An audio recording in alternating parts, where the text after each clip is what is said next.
Elderly folks like you, belonging to a different class, shouldn't attend the housewarming party. Henrietta, our daughter-in-law, declared loudly with a condescending look. Her audacity left us astounded and speechless. I had tolerated Henrietta's remarks for Warren's sake, but her disrespectful attitude finally pushed me over the edge. My husband, Reagan, shared my sentiment. We exchanged glances, nodded in agreement, and confronted Henrietta. "Understood," she said, smiling smugly before returning to Warren. "I am Bridget, 73 years old, and Warren is our son with Reagan." Warren had always been reserved but came into his own in college. After graduating high school, he found a job and eventually brought home a quiet woman he was seriously dating. Despite her nervous demeanor, her sincerity in wanting to marry Warren won us over, and we happily consented to their marriage. 3 years into their marriage, during Christmas, Warren and his wife were coming home for the first time. I was excited, having let them spend their first Christmas alone. Henrietta, initially shy, gradually relaxed and seemed to get along with Reagan. As darkness fell, I prepared dinner, and Henrietta offered to help in the kitchen. As we stood there, an unfamiliar voice disrupted the moment. "It's cold. This house is too cold," said Henrietta, her voice unexpectedly low and harsh. I turned to her in disbelief as she rubbed her hands together, wearing a discontented expression I had never seen before. Her eyes met mine, filled with undisguised displeasure. "I hate old houses like this. I really didn't want to come," she continued, her tone unhappy. Stunned and speechless at her sudden change, I struggled to comprehend her words. Just moments ago, we had been chatting cheerfully, and now she was venting her bad mood without restraint. "You look like you've seen a ghost," she sneered, her tone sharp. "It was all just an act to get married, you know. Now that we're married, I'm tired of it. Anyway, hurry up and get ready. I'm hungry." Henrietta, seemingly annoyed by my stunned silence, gestured dismissively towards the stove. I hurried to obey, shaken more deeply than I realized. I began bustling around, preparing for the visit. Henrietta, however, did nothing but dictate, not lifting a finger to help. She complained incessantly, criticizing my methods while making no effort herself. As preparations neared completion and only serving remained, Henrietta suddenly sprang into action. She charmed Reagan and Warren, blushing at their praise. It was then that I finally understood Henrietta's true nature. 10 years later, Warren and his wife were returning for a visit. Henrietta had revealed her true colors many times in my presence, always maintaining a different demeanor around Reagan and Warren. Despite my suspicions, I had remained silent, hoping it was all a misunderstanding. Yet each visit only confirmed my doubts.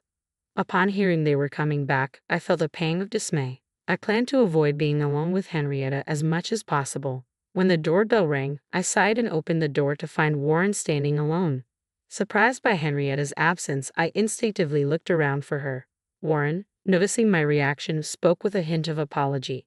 "Sorry, Mom. Henrietta had some urgent work and will join us later," he explained. "It's okay to go ahead with the grave visit without her."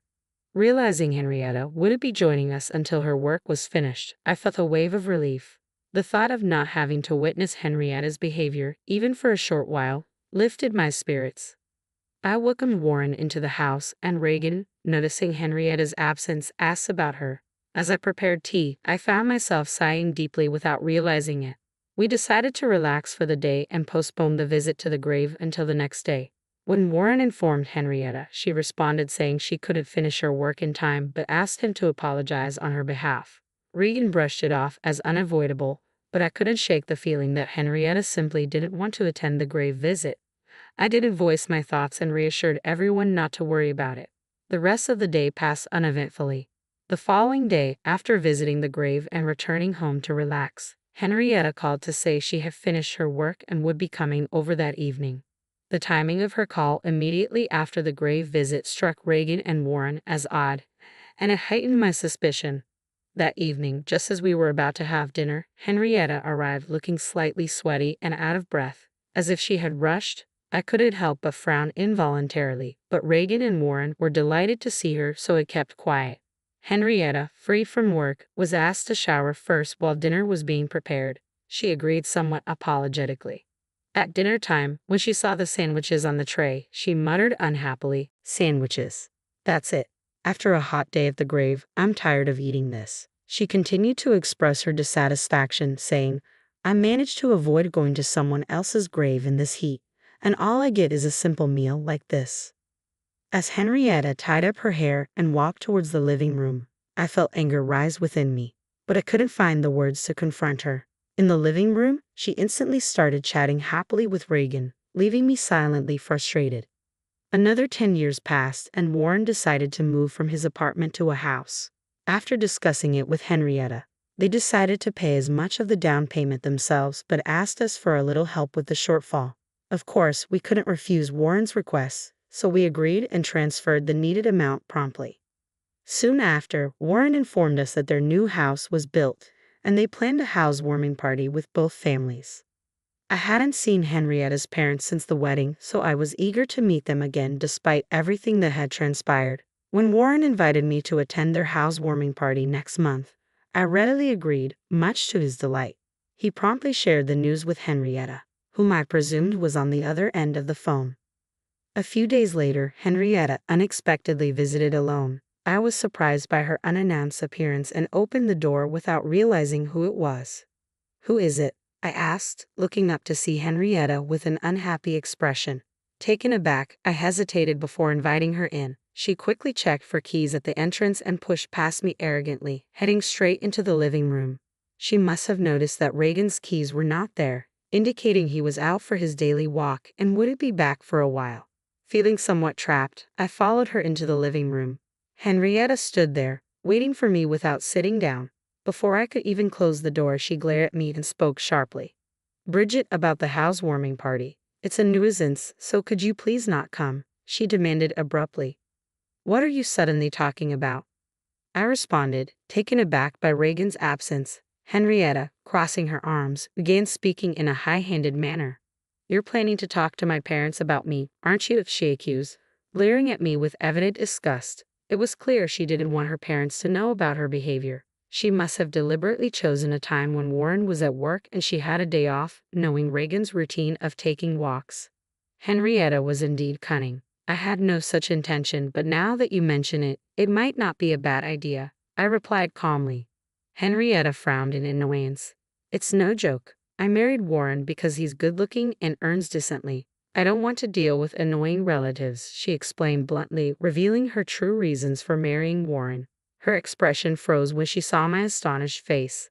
As I pondered Henrietta's strange behavior, the living room door opened behind me. I turned around to see Reagan, looking surprised as he observed Henrietta.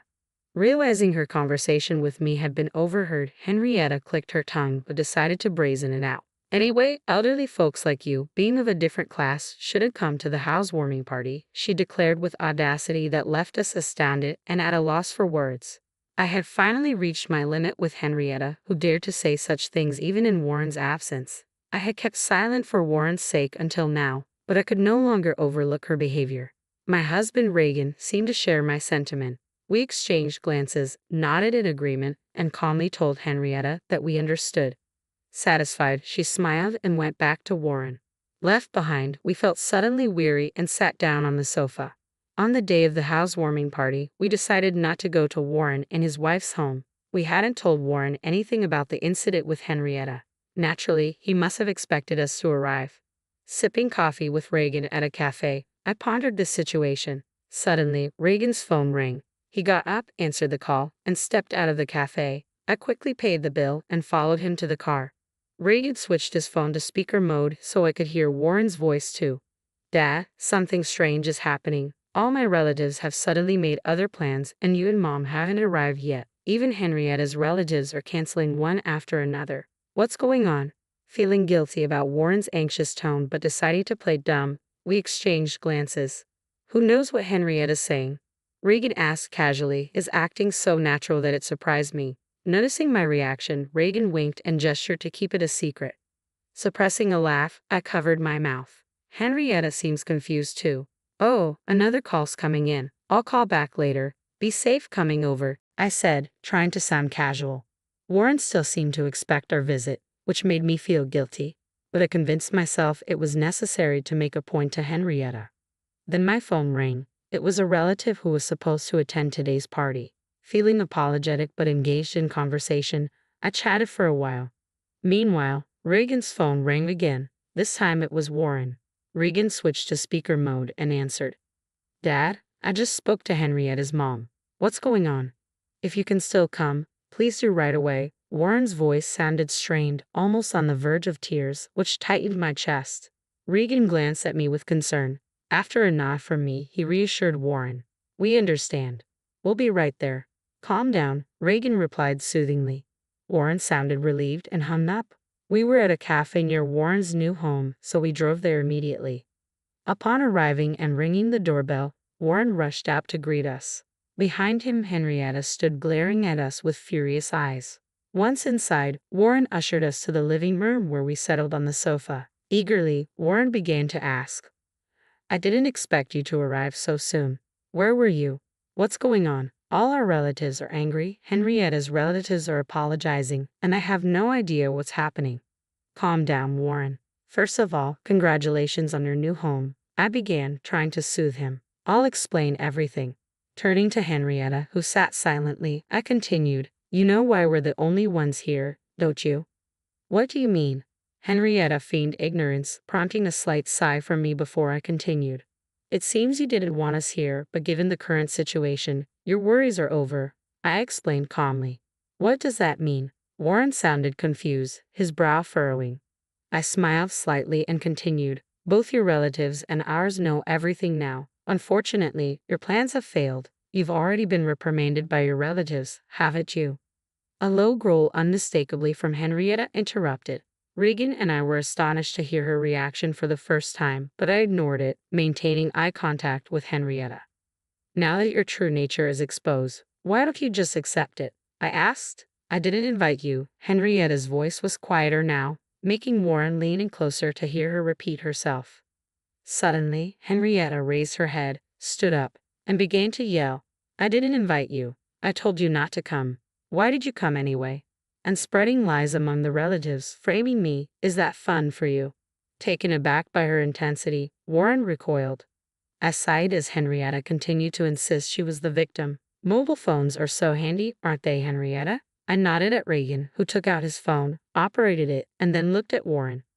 I just wanted to marry Warren because he's good-looking and earns decently. I don't want to deal with troublesome relatives. Anyway, elderly folks like you, being of a different class, shouldn't come to the housewarming party. Henrietta's words from that day played from Reagan's mobile phone. Henrietta turned pale and glanced at Warren. After hearing the playback, Warren slowly turned to Henrietta, his mouth agape. Henrietta tried to deny it, but what excuse could she give after that recording?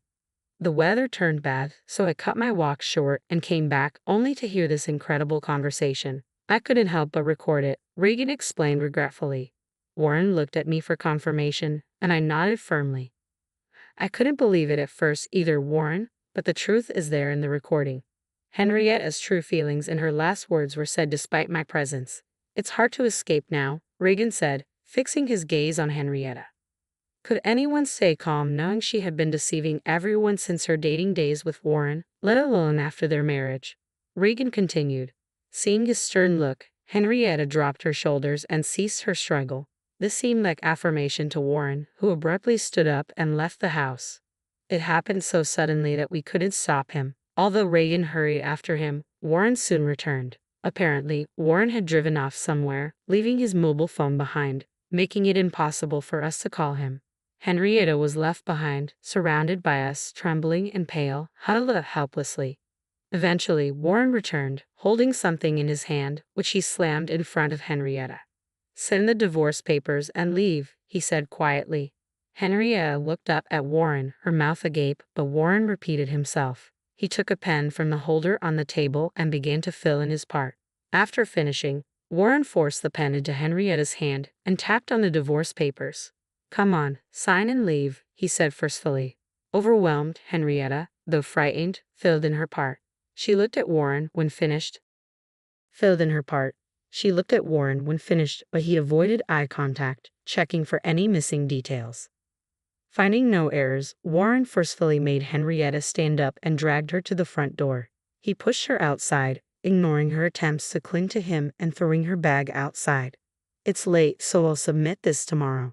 Don't ever come back to this property, Warren said, slamming the door shut and locking it. Henrietta's pleading voice could be heard from outside, but Warren ignored it and turned to apologize to us. "I'm sorry for the trouble. I had no idea she was like that." We could say nothing to his deep apology, just embracing him. Before long, Henrietta's voice faded away. We decided to stay at Warren's new home that night. The next morning, Warren submitted the divorce papers first thing, and his divorce from Henrietta was finalized. Concerned about his heartache, we chose to stay another night. That evening, with a somewhat calmer Warren, we discussed everything that had happened. As we recounted the past events, Warren listened with clenched fists. Regan, who was also unaware of these details, placed his hand on my shoulder as I spoke. Then, we revealed the truth about the current situation after Henrietta had left, telling us not to come. I learned that Regan had spontaneously recorded the conversation. Together, we decided to inform Henrietta's parents. When we called and explained the situation, Henrietta's parents initially were in disbelief but changed their attitude and kept apologizing after hearing the recorded audio. Angry about their daughter's misdeeds, they intended to inform the relatives who had planned to attend the housewarming party not to go. After hanging up, we discussed and decided to do the same with our relatives. They too were furious and said they wouldn't attend. That is how the current situation unfolded. Hearing all this, Warren's shoulders drooped again. Worried but unable to do anything, we decided to spend another night. The next day, Warren came into the living room looking relieved and shared what happened the previous night. He had apparently contacted his former in-laws. Henrietta was now at her parents' home, being disowned and facing eviction. They also planned to bring alimony, which would be imposed on Henrietta as her debt. While Warren felt this was not enough, he seemed more settled than expected. After returning home, we immediately started packing up our old house. Now dated, it was set to be handed over as the house was being remodeled for us to live in together. Since Warren was at work during the day, the renovations were scheduled to take place then. Though costly to modify a newly built home with some financial gain from the recent events and our help, the decision was made. While waiting for the house's remodeling, we were happily clearing out our old home.